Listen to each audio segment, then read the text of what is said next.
KJ Black is doing is he's taking that play clock down to single digits, down to 4 and down to 5, and using his friend, the clock. Babers provides a block on the blitz. Weeden's wide open. One-on-one for the end zone. He'll score!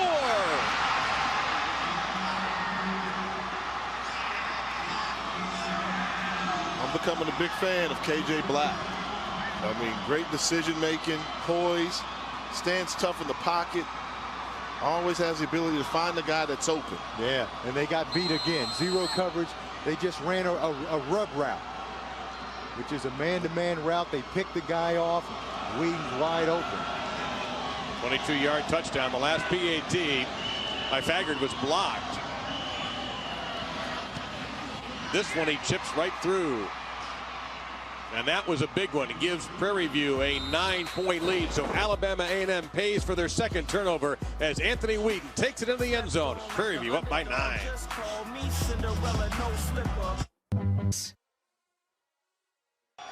The crazy bounces. Here we go for the SWAC championship.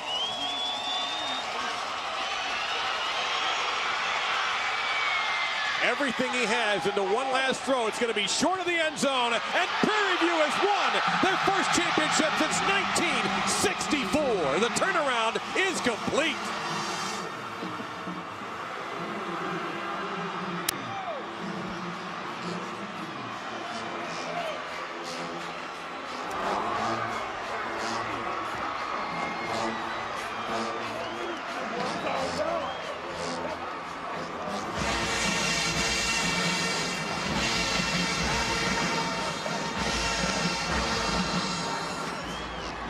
What do we say, JC?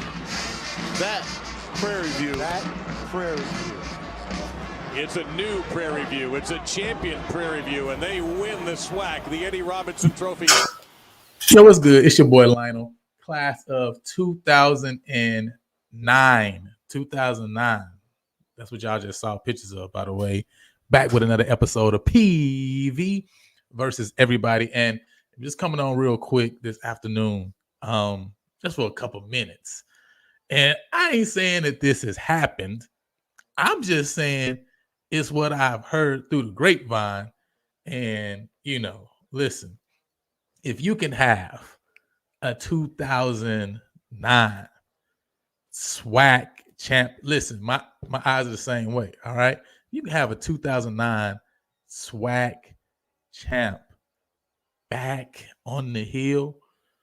Hey, listen, my thing is you got to do it. Can you not do it? Can you let this one get by without actually getting it done? I think this is one you gotta. I think this is one you gotta go get, right? If you're gonna go get one, I think this is the one that you gotta get. So I just want to talk and share a little bit about my thoughts on this. And before I do that, you know what I'm saying, just want to listen. I'm hoping it's true. But first and foremost, man, let me share this with you guys so you can understand where all this is coming from. What his thought process is, right? So shout out to Scotty, shout out to Blue, Zach McKinnell, right, on Instagram. You feel me? They got so many sources. I feel like these guys must be in grad school or something. Like, got sources everywhere. It's like they citing articles. You feel me? You know what I'm saying? PhDs and stuff. But anyway, so I'm gonna play this clip. You know what I'm saying? You guys check this out. Great hire for him. Real talk. Or he can go on the staff at PV. I heard Mark Fredericks is going to Southern. So, PV can grab McNair for OC or whatever. That man ain't probably called plays since 2000, since I graduated high school. 2000. That's probably the last time McNair done called plays. He get his playbook out like, woo! I still got it. See what this wing T looking like. I mean, real. I'm done. I'm done. I'm sorry. I'm done. I just, like I said, you should feel sorry for him. Absolutely nobody. Nobody should feel sorry for McNair. That's what you get. You when you fuck around, you find out. This is what find out looking like. All right. PV's reported a hire in the Campbell OC. Okay. Oh, is that Brendan? What was your? Blue told me about that guy name. Yeah. Blue, put it in the chat for the people. So so. Don't put it too much in chat because somebody gonna steal it and then say somebody else broke it. Listen, at the end of the day, you know what I'm saying? Hopefully this thing is true. So hey, that's coming from Scotty saying that Mark Frederick is moving on to be the OC for Southern. Zach is saying that Anthony Weeden is reportedly, right? You know what I'm saying? Interviewing for the PVOC. And listen, if it's any name I've been excited for, is this name. Hey, listen, I told y'all before, once again, right? That cold day in December, I was there on the field getting it done when we won that 2009 championship. So I understand. And so when you talk about being able to have a SWAC champion back here, listen, you got to do it. This is big. This is a big opportunity. I feel like that is here, that this staff has the ability to make a big move and a big hire, and a hire that's not this is not just like a, hey, just bring your homie home hire, right? This is not just like a homeboy discount hire. Like, this guy is legit, has gone through the coaching ranks, has proved himself, and it's no better time to bring him home than now. And so, when you talk about some reasons, man, listen, first and foremost, you're talking about championship connection.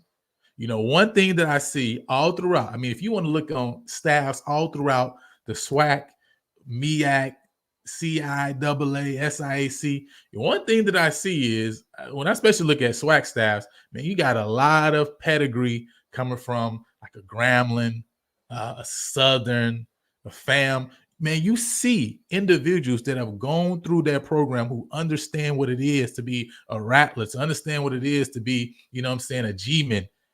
And these guys are on staffs all throughout. And it's almost like there's a pool of individuals who at any point in time, you know, these schools can go back and reach out to in their database and pull in, right? And one thing is talking about the level of high school, obviously, but then you talk about the coaching ranks of colleges. And so one thing that I'm excited and I'm hoping that we can continue to see is seeing Prairie View alumni, right, who are coaching at their respective high school ISDs, but also in the coaching ranks of colleges. That's a big thing. This is a really big thing, right? And so to have the ability, this is an opportunity that unfortunately we as a program have not had this opportunity, this ability to go back and hire somebody who is a native son. You know, one thing we look at the past coaching moves that we've made, you know, we've been almost like a stopping point on the way to where you really want to be. Because at the end of the day, people have their connections. People are alum of a lot of other places, a lot of other schools. And so, listen, PV may not be that final destination. When you talk about Willie Simmons now moving on to FBS, right, he's looking to go to, you know, other levels, right, as far as a coach is concerned. But you talk about him being in the HBCU ranks, he landed at the spot that he said, hey, man, this is the place I really want to be, FAMU. And as much as he did while he's here at PV, obviously wish he would have got over the hump to bring a SWAC championship back.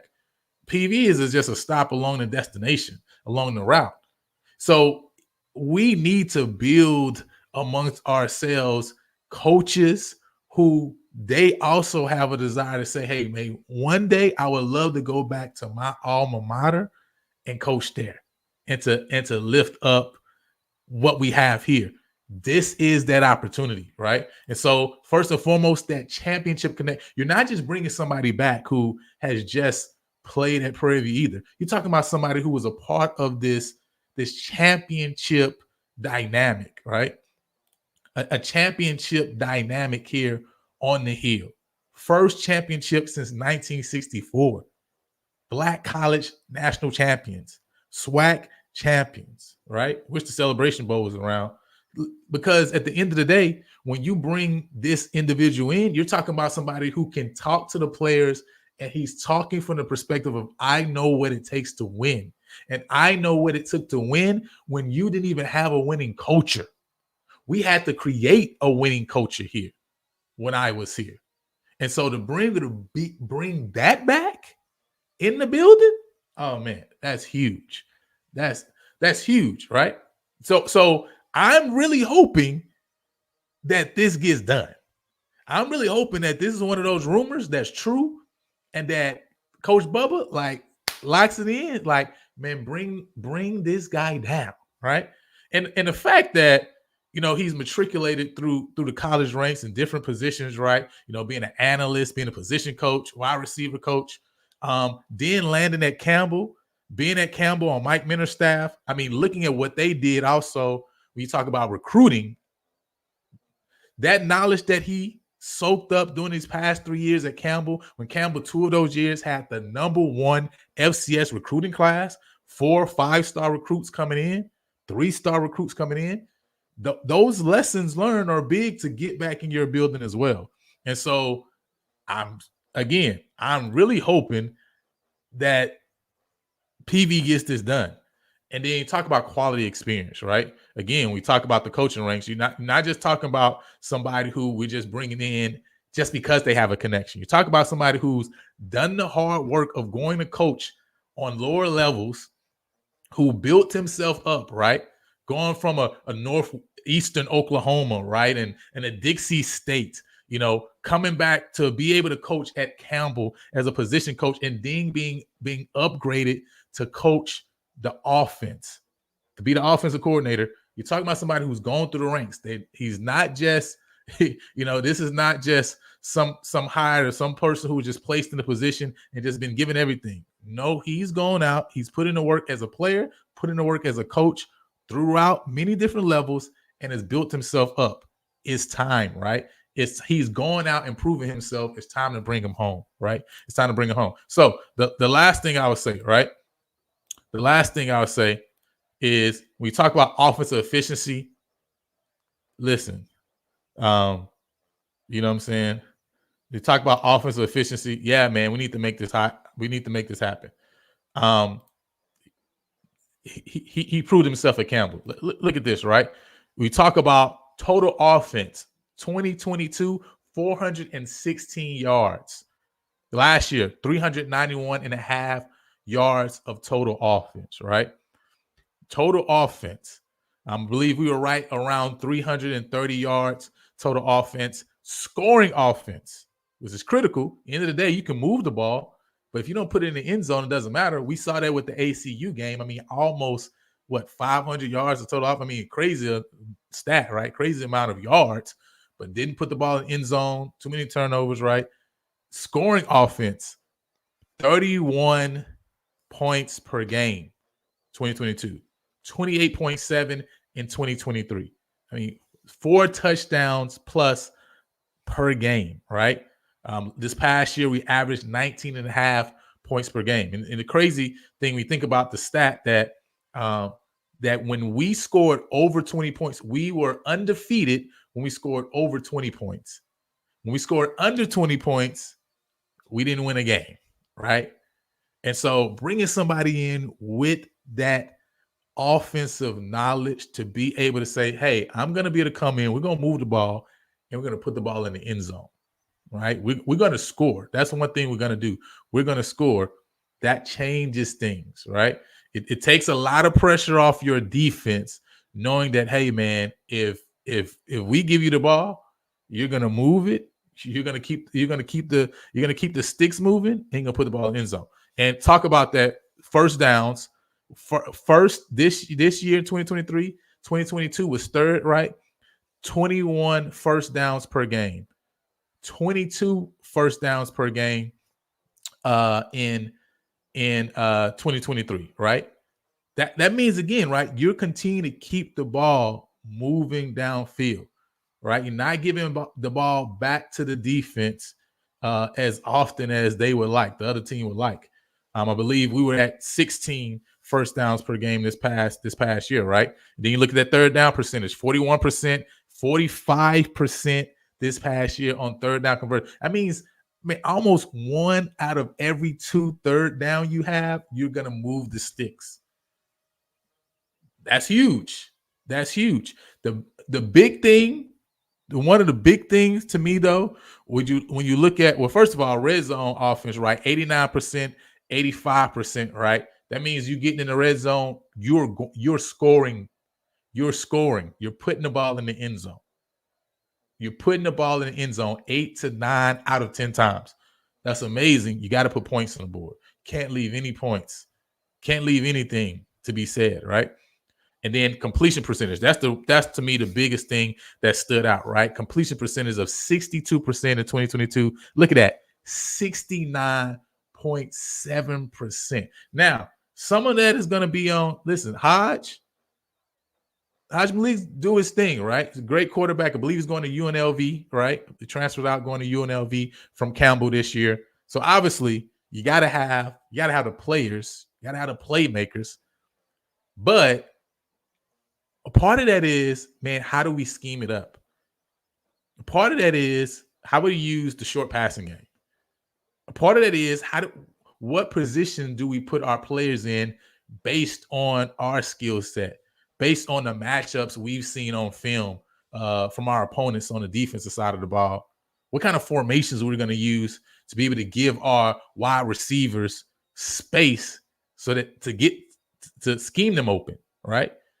What kind of help are we going to give them? A part of it is on that too, right? You got to have the quarterback who's going to be able to make it work, but you also got to have the scheme to make it work as well. And so you talk about 62% completion percentage, 69% completion percentage. Again, that's huge.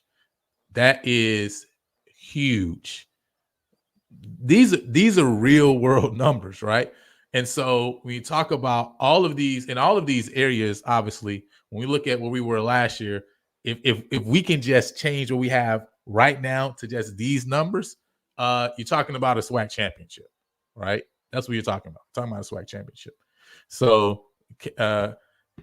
Lewis say this would be huge. Yeah, this would be a huge move. Again, I'm really hoping that the powers that be, that Coach Bubba, right, that the rest of his staff, that whoever else is involved, the whole athletic department, whoever else is involved in getting this done, gets this done, man, bring the native son home, right? Bring an alum back. The only, really probably one of the only things that will be better than this is bringing back KJ Black. Like, I think that I probably could say the only hire that you can make that'll be bigger than bringing back Mr. Weeden is bringing back KJ Black, right? But again, these two, part of that same dynamic team that changed the trajectory of PV football in 2009. All of that's that whole 4-year tenure. Obviously, you guys seen Quentin Bell, on that video earlier, right? Just that whole team just changed the dynamic of PV football altogether across the board. So bring a champion back who has the credentials. It's not somebody you're bringing back who doesn't have the ability to do what you're bringing them in to do. He has the ability to do what you're bringing him in to do, to make this offense a dynamic offense, to make it the offense of chaos that you want it to be. And so this is a perfect dynamic. This is no different than bringing back Coach Lindsay for women's volleyball. Coach Sherry Lindsay, who showed out while she was here as a volleyball player herself, went out, right, went through the coaching ranks, went and got a head coach position, right, at a lower level school, proved herself, showed that she can turn the program around. Then you bring her in and look at what she does this year with Prairie View in volleyball. Look at what she did this year, this first year, PV volleyball, right? Completely changed things around. That's what you're looking for. You're looking for alum who show that they are actually worth the dollars you're spending, the money you're putting in their pocket. So I'm not saying to go bring in alum simply because they're alum. I would never say that. You got to be able to know what you're doing. You got to be able to, you got to be able to help to increase and to make us better. That's the point, right? We're not going to put you in a position just to put you there just because you graduate from PV. No, that's not what we're doing here. But when we do find those alum who have done what they need to do, who've gone out and proven themselves on multiple different levels, i.e., like I said, Coach Lindsay, you have that same dynamic here with Anthony Weeden, who's gone out and done what he needs to do on multiple levels, right? And so, listen, let's hope that this name is the name that we hear that's being brought in as a part of PV's staff for 2024, because he got the credentials to get the job done, right? He got the credentials to get the job done. So I see, Mr. Wilson is saying 2023 FCS rankings, right? They were number 38 in scoring offense with 28 points per game. We were number 95 at 19 points per game. They were number 30 in total offense, 391 yards per game, 336 yards per game for us. So rushing yards, 160 last year to 149, right? So 11 yards more on the rushing side. We've done well in that capacity, but we just talk about total offense. Definitely talk about scoring offense, which that's what matters. Putting the ball in the end zone. This guy can get the jobs. This guy can get the job done. Any other names circulated? I don't know. I mean, only two names I've heard was Fred McNair and Coach Weeden, right? You know what I'm saying? Coach Anthony Weeden. So I'm not sure of any other names that's being circulated. If you know, you let me know. You feel me? But like I say, my reasons, I mean, I really believe that you got to bring Anthony Weeden back. Talk about the championship connection at PV 2009. You talk about actually starting to really build and connect with PV alum who are in the college coaching ranks. Huge, right? You see so many other programs that's doing that. I mean, they literally have a bucket of people they can pull from at any given time, right? I think that's something that would be big and be huge. And then, like I said, he got quality experience. So he got the quality experience. So listen, if we voting, that would be my vote. I don't know any other names circulating, you know what I'm saying? So I couldn't tell you that. You know what I mean? I did see Tennessee State just brought in the North Dakota State offensive coordinator. So that was a huge move for them over there in Tennessee State. You know, Coach Eddie George is really trying to make some moves to do some stuff in the OVC, I think, this year. He's like, listen, I'm tired of being, you know what I'm saying, middle of the pack and the bottom of the pack. So he went and brought in North Dakota State offensive coordinator. But other than that, man, I don't have anything for you. But I appreciate all y'all for jumping on. Wanted to come on real quick and get this done. First time coming on in the midday, right? You know what I'm saying? But hope you guys are doing well out there. If you know any other names, then get with me. But listen, this is gonna be hard to beat out, right? You know what I'm saying? This efficiency is hard to beat out. You know what I'm saying? 156.1 passing efficiency. And with you talking about with the weapons we have in the wide receiver room right now, too. And even the running back room, the ability that these the running backs that we have in that room to be able to catch the ball at the backfield is another huge thing, right? You know what I'm saying? So one thing too, we've seen the efficiency and the use of a tight end go down over the last few years. So, you know, these are things when we talk about somebody coming in and bringing just a new flavor, you know what I'm saying, to the offense that I think would be good. So anyway, that's my thoughts, man. You guys be blessed. Hope you have a good rest of your Wednesday.